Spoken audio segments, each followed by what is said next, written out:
ste rekli, kaj boste pa zdaj delali, ne? In se spohecam in pravim, gole bomo plesali okoli ognja. Zdaj pa čarovnica začela, a ne, zvračanje teh nekih bolj ženskih vrednot v celo družbo, ne? Dobro, da ta znanja postajajo dostopna, da se res to širi, da se jemlje moč nazaj tam, kjer je bila odvzeta. Pokrovitelj oddaje je založba Primus. Moja gostja je Severina Siter, prevajalka knjige Rdeča luna avtorice Mirande Gray, sicer pa voditeljica delavnic za ženske. Severina, dobrodošla pri nas. Hvala. Kdo bi si mislil, da bomo ženske začele toliko govoriti o menstrualnem ciklu, da se bodo pisale knjige, da se bodo prevajale knjige, da se bodo organizirale delavnice na to temo, je bil že čas, da ta znanja spet prebudimo. Tudi ti tako misliš? Ja, vsekakor. Mislim, ko se spomnim, ne vem, toliko pa toliko let nazaj, ko smo bili še, ne vem, v osnovni šoli, v srednji šoli, sploh ni bilo niti teh znanj, nekako to sploh ni bila tema, ki bi se ji posvečal. Pač, to je bil del življenja, noben se s tem ni ukvarjal, zelo po moško smo me to bile navajene, ne. Seveda telovadiš z menstruacijo, seveda greš po nakupih z menstruacijo, pač. Živiš, kot da je ni. Živiš, kot da je ni, a ne. Zdaj pa so tudi takšni časi, ki so po obdobju, zelo dolgem obdobju, v bistvu nekih bolj patriarhalnih vrednot, neke bolj moško osrediščene družbe vračajo pa bolj ženske vrednote v družbo, ne. In seveda je pač naša cikličnost, ki je zelo naravna, ne, zelo povezana s planetom kot takim, z plimovanjem vsega, kar na planetu je, z luno, se vrača, ne. Saj točno v enem stavku notri piše, ne, ženske smo direktno povezane, oziroma v nas teče vse to, moški se pa s tem povezujejo preko ženske. Ja, moški imajo svoje ritme, ne. Predvsej neciklične pravzaprav, ne? Oni so bolj linearni. Ja. Jaz se spomnim pred veliko leti, ko je prišla ven ta knjiga Ženske, ki tečejo z volkovi. Ne, ženske so z Venero, moški so z moški so z Marsa. Marsa, To je bilo ja. že zelo dolgo nazaj. Jaz sem tam prvič prebrala, da v bistvu ženske smo ciklične, moški so pa kot ena elastika, ne. Tako naj bi bilo in takrat mi to nič, kaj ni bilo preveč jasno. Pol pa zdaj skozi opazovanje pa skozi dolgoletno ukvarjanje s tem, pa je nekako res tako, ne. Zato, ker ženske imamo pač s tem svojim menstrualnim ciklom, ki nam je naravn, imamo večen krog tega prerajanja, ne. Ja. Gremo kot luna, ne, po menah, ki si jih prej prikazala, začnemo nekje in potem gremo skozi dve, rečemo, zelo svetli obdobji, dve zelo temni obdobji. Ja. In se to konstantno preraja. Zato moški nas težko razumejo, rečejo, da smo zmešane, pa čudne, pa kompleksne. Pa ne morejo oni razumeti, pa zakaj vsaki 2 minuti nekaj drugega, pa zdaj si spet premislila, ne, ker oni tega ne doživljajo na tak način, ker moška energija je bolj fokus, ne, to, kar poznamo iz joge, recimo, jaz takrat, da to uporabim, položaj bojevnika, ne.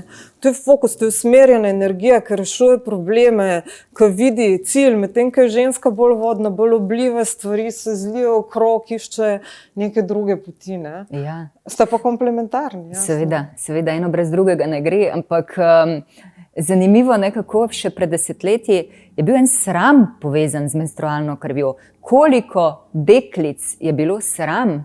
Menstruacija se je skrivala, vložki so se skrivali, vse to. Mislim, odkot je to ostanek te patriarhalne družbe? Je to premalo pogovora? To je najbrž zelo globoko zakoreninjeno. Pa ne vem, upam, da danes ni več tako, no? To je taka zelo kompleksna tema, ne. Se mi zdi, da je danes še vseeno, se nam zdi, da smo nekako veliko bolj osvobojene, da se veliko lažje pogovarjamo. Marskatere ženske so tudi, ampak sploh, kar se tiče senzualnosti, seksualnosti, menstruacije, velikokrat še veliko tem zelo vseeno težkih. Nesproščenih. Zelo nesproščenih, veliko je tukaj odzadaj, ampak tukaj so tisočletja, ne samo stoletja, ampak tisočletja nekega programiranja, ki velja za celo družbo. Ne? Mi velikokrat mislimo, jaz sploh, ko delam delavnico za ženske, pa mi veliko kdo reče, kaj pa za moške, kaj pa ve ženske delate. Ne? Recimo enkrat smo bili na enem jogijskem oddihu ob morju, mešana družba in ob dopoldan je bila joga, zjutraj, zvečer so bile pa te moje delavnice za ženske. In potem smo bili zelo ena taka fina, sproščena družba in naleti pa pogovor, da danes bo pa sam za ženske ples. In so bili fantje, moram reči, kar malo žaljeni, pa tudi kar malo ogroženi. In jaz najprej nisem te ogroženosti zelo resno vzela, so se tako pohecala, ne. Ste rekli, kaj boste pa ve delali, ne? In se spohecam in pravim, gole bomo plesali okoli ognja. In to ni bilo tako lahko sprejeto in ni bilo smešno. Ne? In potem so rekli, bomo prišli, kje pa boste, bomo prišli pogledati. In se kar začela ena napetost, ena bitka, ena taka. Ne? In velikokrat mi kdo reče, pa kaj ve delate, pa zakaj pa ne moški. Ne? In jaz vedno povem, da to sploh ne gre za to, da bi bilo zdaj to karkoli proti moškim, ampak da je to samo varen prostor za ženske, ker lahko se ženske toliko odprejo, da v nekem varnem okolju začenjajo sploh take ženske teme, ki so pa velikokrat lahko ful radostne, lahko so pa zelo, zelo boleče. Zato, ker so tukaj letja, stoletja, tisočletja tega programiranja. Programiranja, zatiranja ženskosti, jemanja moči ženski pravzaprav, ne? Ker menstruacija je v bistvu cikel, je velikanska ženska moč. Ja, seveda, ko ne gre samo in povezano za z naravo. Gre sploh za to žensko ustvarjalnost, ki ima sedež v maternici.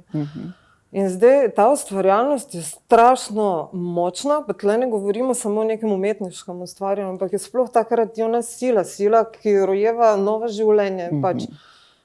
Splošna ena močna ustvarjalna sila, ki je pa lahko, če v svojem senčnem aspektu, tudi zelo destruktivna. In tukaj se je treba bati. Ampak skozi zgodovino, kakor se je stvar, kakor se je družba zapeljala v neke bolj moške dominantne strukture, ki so temeljile, jaz ne govorim samo o patriarhatu, ampak tudi recimo o kiriarhatu, vladavini gospodarjev, ker je glavna vrednota premoč, ker je glavna vrednota oblast. Neenakopravnost. Tako, ker si ti podrejaš drugega in dostojanstvo ti pripada samo, ko si ti v premoči. Ko vse to pride, se začne družba preoblikovati, v interesu tistih, ki so na položaju moči. In potem je treba vse, kar ima neko moč, inherentno je treba nekako diskriminirati.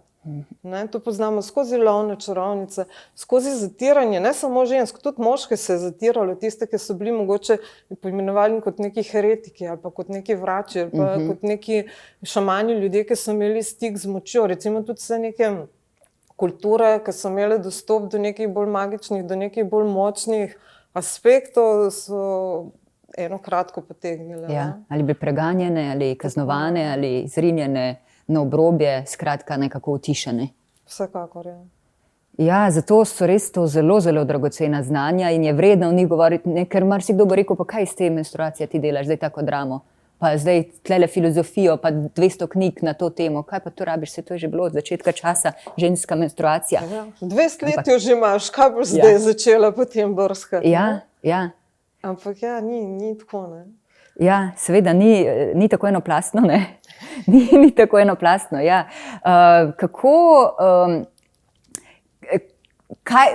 Kaj opažaš pri, recimo, druščini žensk, slovenskih žensk, s katerimi imaš delavnice, kako daleč smo v tej ženski prebojenosti? Prej smo govorili v enem intervjuju, recimo v arabskem svetu, kako ženska, kljub temu, da je recimo, ima veliko kože zakrite, kako čuva, hrani to žensko moč, kako jo čuti, kako jo živi v odnosih in tako naprej, ne? Čeprav je naš pogled zahodnjakov čisto drugačen na njihov svet, ampak kaj ti praviš, kako je v Sloveniji? Bom rekla v Sloveniji, ker imaš to izkušnjo z našo žensko prebojenostjo in resnično pristno močjo. Moja osebna izkušnja je, da je veliko žensk, ko se za te teme zelo zanima, jih iščejo na različnih v različnih virih, je veliko že knjig, veliko je dostopno, mogoče tudi na internetu, ampak meni je vrednost tega, da smo na delavnici uživa skupaj, da gremo v nek sveti prostor, da kreiramo nek varen prostor, da gremo mogoče tudi obredno pogledati. Jaz tudi zelo praktično delam, tako da ne govorimo samo, kaj se dogaja, ampak da tudi gremo utelesiti neke stvari, ker pač ful je pomembno, da imamo izkušnjo s telesom. Da gremo pogledati tudi neke svoje rane ali pa poiščemo svojo moč, da energetsko prepišemo neke zapise, ki jih imamo v svojem celičnem spominu in tako. Tako da srečujem se in ženskami, ki so jim te stvari dost nove, pa se šele začenjajo spoznavati s tem, pa tudi ženskami, ki so že kar prehodile kar neki poti. Je pa seveda velika razlika kot v tujini. Jaz sem recimo delala delavnice v Angliji, tam so prišle ženske tako pripravljene, že nekako stok neke podlage, da smo bile, res smo šle samo praktični del in jaz sem le po 6 minutah prepotena. Ampak ker smo enostavno bile zmožni iti v en prostor opuščanja nekih kolektivnih ran, nekih kolektivnih energij in to se je res zlilo in se tudi delavnica končala časovno, majčkeno prej, kakor je bilo predvideno in vse smo bile res v solzah, res globoko šlo. Medtem na Tenerifih, ko sem delala pa skupino žensk, ki so bile večinoma iz nemško govorečega prostora, tam pa spet nekaj drugega. Tako da veliko krat je ta naša kolektivna prtlaga, ki jo me prinesemo v neki družbi, je zelo specifična. In v Sloveniji se mi zdi pač pride v paketu vsega tega, kar Slovenija ima. Mi se velikokrat na te rečemo take negativne stvari bolj destruktivno. Rečemo, pa smo hlapci, pa to nimamo dvorne kulture, kakor jo je imela Francija, kakor jo je imela Anglija, pa imajo to neko hrbtenico, mi smo bolj tak narod, radi jamramo, radi smo zavistni. Hkrati smo pa zelo trdoživi, pa zelo povezani z naravo. Jaz to pri Slovenkah recimo vidim, da je ta povezava z naravo dost blizu. Veliko nam pa manjka mogoče te neke pa mogoče samozavesti, druge ženske ima. Kar pa ima Balkan, balkanska ženska recimo pa zagotovo več tega. Sigurno, ampak zgodovinsko Slovenija je vedno bila bolj v tem nekem habsburškem bolj proti severu kot proti jugu. Ki je bil bolj umski, bolj razsvetljen, manj strasten, manj divji. Medtem, ker recimo Hrvaška pa, dobro, del Hrvaške, ampak večinoma balkanske bivše Jugoslavije so bile bolj pod tem turškim imperijom, otomanskim cesarstvom, tam so druge energije prisotne, takšne in drugačne, vedno belo, črno, vedno svetlo, temno, ampak pač v slovenskem prostoru smo bolj, rečemo temu, avstro-ogrski. Fine, velikokrat, recimo. Druge vrednote so s tem prišle, Recimo tudi, pač vsaka ženska je, mislim, vsak človek, ampak ko govorimo o ženskah, mi smo vse povezane genetsko, mi vse imamo te genetske zapise v sebi, ki so povezane po ženski liniji, in s čarovnicami v naši liniji in ženskami, ki so pretrpele ogromno splavov, ogromno posilstev, ogromno hudih stvari, ki so jih v bistvu res rezale stran od njihove ženskosti. In v bistvu vse to, ko me začnemo s temi stvarmi, v nezavednem je zapisano. Počasi prihajajo stvari potem na površje. Koliko se tebi še vedno zdi pomembno, v knjigi tudi opisuje avtorica obrede, pomen obredov, pomen prehodov, iz deklice v žensko, v mamo, skratka v modro žensko in tako naprej. Mi tega še vedno nimamo v splošni kulturi, se pravi, da bi to bilo del družinskega življenja. Nekaj je, če prideš na delavnico, če greš na neko društveno organizirano skupnost, ampak recimo v naši kulturi splošni tega še vedno ni, Ne, tega ni. Mi imamo veliko pomanjkanje tega in cela družba čuti posledice tega. Zdaj, ne samo, da smo to izgubili, veliko tega nam je bilo odvzeto. Zato, ker je bilo to tako zelo preganjano. Zdaj je dosti moderna tema čarovništva, pa veliko žensk reče, pa jaz sem čarovnica, pa tako je začela ta čarovnica in tak bolj pozitiven simbol postati. Dobivati. Prej je bilo vedno čarovnica, ena grda baba z eno bradavico na nosu, ki čara, zlobno v roke. Zdaj pa čarovnica začela zvračanje teh nekih bolj ženskih vrednot v celo družbo. Super, se pravi, gre naprej, gre naprej. Jaz to skozi pravim, Preživljanje ne, postane. patriarhalne rane niso prizadele samo žensk, ampak tudi moški. Mi Seveda, smo vsi seveda. pol ženska, pol moški, vsi smo rojeni ženske in moške, vsi imamo moške in ženske energije. Ne? In mi moramo te dve energiji spojiti, sporočiti, uravnotežiti znotraj sebe in zunaj sebe. Ne? Tu ni nobeno feministično gibanje proti moškim, kakor to ljudje ful velikokrat narobe razumejo. Pa tudi kje je, ne? Kje gre tudi v to smer. Feminizem je naredil plus in minus. Zagotovo Absolutno. emancipacija ženske, osvobajanje je zelo, zelo pomembno, ampak ne na račun nečesa ali pa ne proti svoji naravi ali pa ne. Tako da to je dobro vedno. Vsako takšno stvar, ki postane moderna ali pa ki naredi en preboj, je vedno dobro pogledati z obeh strani, da vidiš, kakšne so žrtve v bistvu, kakšen je davek, uravnoteženje. Ta kolateralna škoda, Ampak, če se vrnem na te obrede, ne, v kateri družini slovenski punčka dobi menstruacijo in se praznuje in je to poseben dan in se o tem pogovarja in to, mislim, kakšna velika stvar, pa pravzaprav gre kar mimo, kot da to ni nič takega. To je še vedno tak tabu, v bistvu, v katerem se tudi moškim velikokrat neprijetno pogovarjati, nelagodno, veliko enega nelagodja pride s to krvjo, ker je ta kri, velikokrat je bilo rečeno, ta kri umazana. Seveda. V nekih kulturah so ženske med menstruacijo nečiste. Nečiste, ne smeš se pogovarjati z njo, dotakniti, ona je umaknjena v neke šotore. Ampak po drugi strani te šotore dajo mir tudi, ne? To je ta dvorezen meč. Zdaj, v nekih kulturah je bilo to najprej namenjeno, ženske, ki so povezane, se uskladijo in se tudi njihovi cikli uskladijo. Me to poznamo iz tega, greš s prijateljicami na morje, pa kar naenkrat vse skupaj dobijo menstruacijo. To so mi enkrat nune povedale, ker sem jih imela za gostje, da imajo vse skupaj menstruacijo. Mislim, v nekam pač tam, kjer živijo skupaj. Reka, fascinantno. To je sploh naravno za ženske, ki so povezane, da se potem tudi ciklično povežejo, zato ker potem prehajajo skozi iste arhetipe istočasno in potem lažje plujejo skupaj. Ampak včasih v nekih družbah so se potem ženske, ki so skupaj, bile v isti fazi umaknile v času krvavitve, zato ker v času krvavitve smo imeli v tem arhetipu teme oziroma te starke oziroma čarovnice in imamo dostop do drugih svetov veliko bolj odprt. In takrat so v družbah, ki so bile usklajene, se ženske umaknile, moški so jim prinašali hrano, ne zdaj v smislu služabnikov, ampak v smislu podpore, ker so one takrat sanjale vizije za celotno skupnost. In so potem to predali moškim, ki so dali to v akcijo. In to je en tak lep primer ravnotežja med obema poloma, med obema energijama.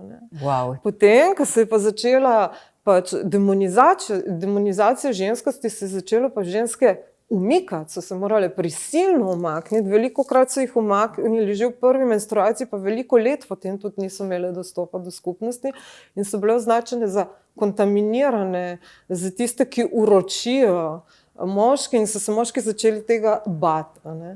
In potem se začela ena taka, rečemo, demonizacija. In to se še danes v družbi zelo tudi pozna, so neki prežetki tega. Nekaj se drži še tega, ni to še vse sproščeno, osvobojeno in tako naprej. In moramo sami nasanjati neke nove rituale, kako bomo to predali recimo in svojim hčerkam, vnukinjam, nečakinjam, kako s tem tudi sami se začeti, recimo nihče nas ni učil, da se je treba za obdobje perimenopauze pripravljati ali pa da se menopauza slavi. Zdaj so ženske ženska v sodobni družbi kot seksualni objekt, ki ima edino vrednost, dokler je mlada, lepa in poželjiva, je potem z staranjem nekako izgubljena vrednosti. Medtem, ko ženska, ki je povezana s sabo, pridobiva na vrednosti staranjem in nihče ti ne pove, da je recimo prenehanje krvavitve pa vstop v neko pomenstrualno obdobje, v bistvu prerajanje v neko novo moč. Ker pri nas to spet tako nekako ne služi ravno pri nas še dolgo nazaj se je govorilo za pač menopauzo. Valovi, to smo slišali, valovi, problemi, hormonska neravnovesja in to je to. Skratka, menopauza recimo.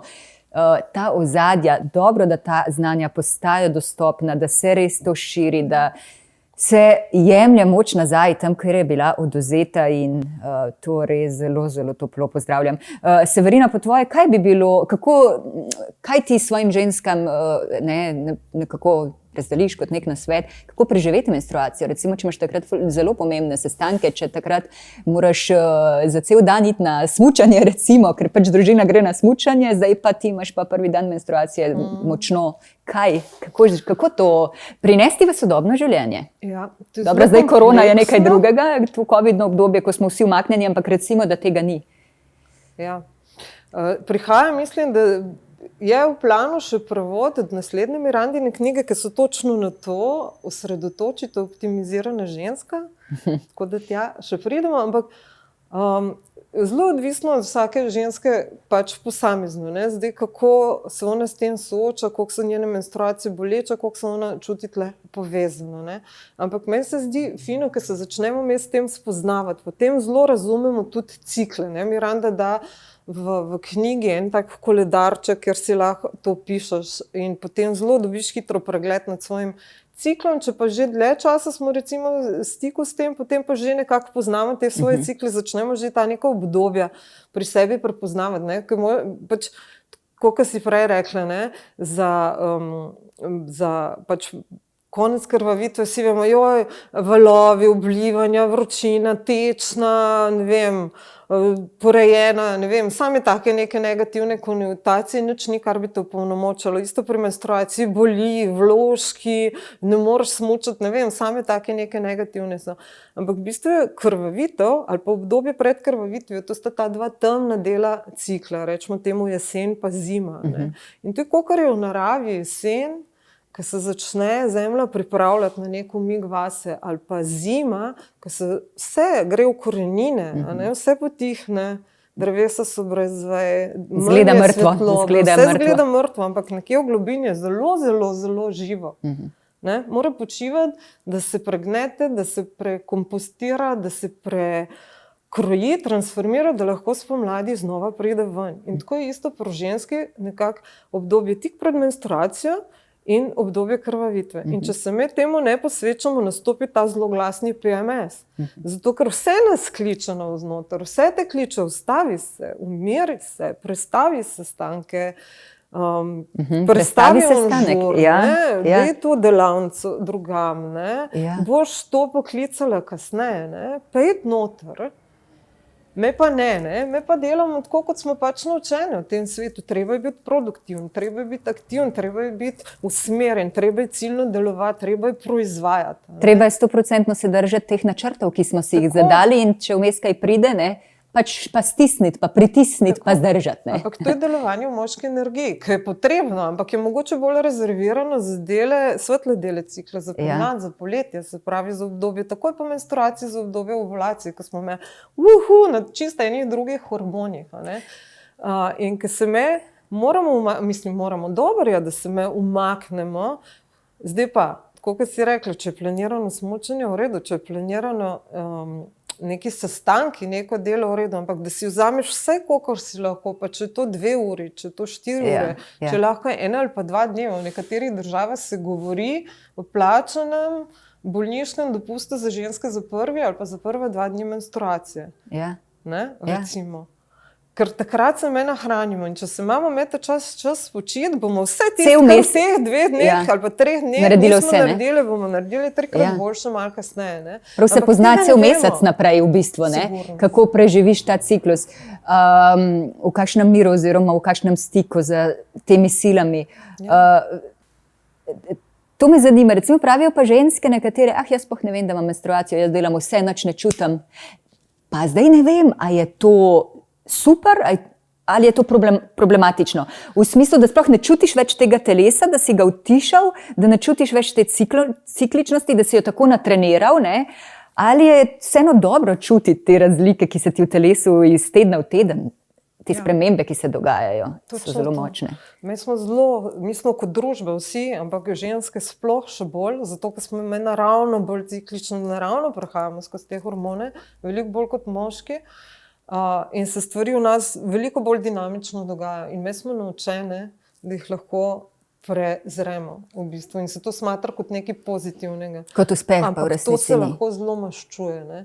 Super je, če imamo neboleče cikle, pa če smo, ampak treba se nekje res zašutiti, a je to res tako, ali jaz samo nekaj prekrivam, nekaj tlačim. In dokler me ne gremo v telešenje, dokler ne gremo v telo pogledati, kaj se tam zares dogaja, dokler se me s svojim ciklom, dokler ga ne ozavestimo, se z njim sploh povežemo, opazujemo, kaj se dogaja. Ne? Ker ta bolečina največkrat ni namenjena temu, da mene mora zdaj nekaj boleti, ampak je samo kot en tihi glasek, ustavi se. Ja, ne? kot Lahko so seveda ženske, ki imajo blazno boleče in naporne menstruacije, kar je pa spet z nekimi drugimi stvarmi lahko povezano. Ja. Lahko je to nesprejemanje ženskosti, lahko so to neke generacijske rane, lahko je cel kup stvari, ne? Vedno so neki psihološki vzroki še za fizičnimi, ampak to, da mi tako, če rečem, overridamo, da tukaj prepišemo, potlačimo neko občutje ali pa se jih sploh ne zavedamo, ni vedno... Ja, ni vedno tako uspešno, kot se mogoče navzven ali pa za ta sodobni svet zdi. Ja.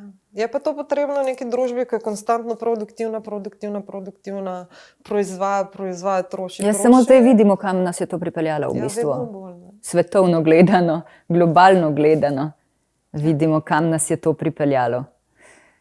Ker te ženske vrednote, ki se vračajo tudi za moške, ne? Ker kaj so te, to je sodelovanje, strpnost, cikličnost, usklajenost z naravo. Ne? Ja. Se kateri moški bi pa želel, recimo, v resnici bil zadovoljen z žensko, ki ne čuti, ki nima stika s sabo, z naravo? Kateri moški bi v resnici takšno žensko? Ne, recimo. Ja, to je treba moške vprašati, ne? Ampak recimo v nekem obdobju, ker živimo, ker se ženska res dela en objekt. Ne? Tudi iz moških se dela objekt uspeha. Oni so na to, ne? Iz njih se je naredil produkt uspeha. Njihov program je, da morajo biti skozi uspešni, skozi kompatibilni, skozi kompetentni, večno v nekem te prevladi, ne? Vedno na položaju, vedno. Ne? Medtem, ko ženske se pa v glavnem dela spolni objekt, ne? Dajo se 14-letnice na jumbo plakate, ne? Recimo, potem velike teh selfijev, takih, ker se ženske same postavijo za spolni objekt, ker mislijo, da je to nekaj zaželenega, da je to nekaj dobrega. Pa odkot je to prišlo? Je to zdaj pa protivtež temu nekemu zatiranju, se pravi, žensko je treba skrivati, žensko si treba skrivati, je to zdaj kontra, druga skrajnost, ne, dajmo se razkazovati, dajmo biti na tržišču, dajmo biti všečne, zaželene, poželjive, kar od 13. leta dalje do... Ja, ker je veliko te propagande v družbi, ne? Zato ker spet obstajajo neke inštitucije, ki se s tem ukoriščajo, ampak to so v glavnem spet neke patriarhalne strukture, ne? Ki porabijo žensko v glavnem kot objekt, kot telo, a ne? Ali pa kot neko, po drugi strani so pa tle te ženske, ki so pa blazno kompatibilne v moškem svetu, ne? So velike, rečemo, poslovne ženske, potem, ne vem, ženske v politiki, ženske v gospodarstvu, kar je vse v redu, ne? Ampak dokler si ti sam v neki res moški energiji in zgubiš stik s tem ciklom, ne? Potem, kje je ta povezava s to ženskostjo, ne? To je pa zmaga, ne? Potem, koliko je žensk na nekih položajih, moške moči, je meni na trenutke malo sporno. No? Ja, seveda je, če je na račun, ne? Če je na račun tistega bistvenega, če pa ni na račun bistvenega, je pa seveda to samo razvoj in emancipacija in vse ostalo. Ja, veš, ko se tako pogovarjava, ne, se mi zdi, joj, kako je vse to zakomplicirano in kompleksno, ampak hvala Bogu za menstrualni cikel oziroma za ženski cikel, takrat je vse, ko je ponotranjeno, ko to čutiš, ne rabiš nobene besede več. Vse teče, veš, kdaj je čas za to, kdaj je čas za to, kdaj je čas za ne, kdaj je čas za ja. To nekako intuitivno teče in ne rabiš sploh nič kaj dosti razmišljati. To se je zdaj tako lepo povedala. Ja. To je točno to, ne? In to je to, kar jaz pravim, me moramo nazaj k sebi. Ampak ne k sebi v smislu nekega vrhovnega individualizma, ampak k sebi noter nazaj v svojo notranjost, v svoje cikle, v povezanost s svojim telesom, preko tega povezanost z drugimi, preko tega povezanost tudi z naravo, odkrit, a ne? kako smo me povezani navzdol z zemljo in navzgor z nebom in s kozmosom. In vse to utelesiti, kako se ta naša energija v našem telesu kanalizira, kaj nam to prinaša. Ne? Tako kot si rekla, potem veš in potem ne rabiš nobenih informacij od zunaj, nobenih teorij, zato ker to čutiš, to doživljaš in ti lahko potem s tem zelo lepo ploveš. Ne? In si pol naslednjič tudi smučanje že vnaprej splaniraš mogoče. Ja, ali pa kar nekako intuitivno smučanje je takrat, ko se kar zložijo stvari. Ampak vseeno, Severina, ta knjiga je zelo dragocena. Pravzaprav mogoče vsaj, če ne za tiste že povsem prebujene ženske, ki morda res ne potrebujejo, pa za tiste, ki so na poti in za vse potomke. Hvala ti, da si bila moja gostja. Hvala tebi. Severina Siter je prevajalka knjige Rdeča luna, avtorica Mirande Gray in tudi voditeljica delavnic za ženske. To je bila moja današnja gostja.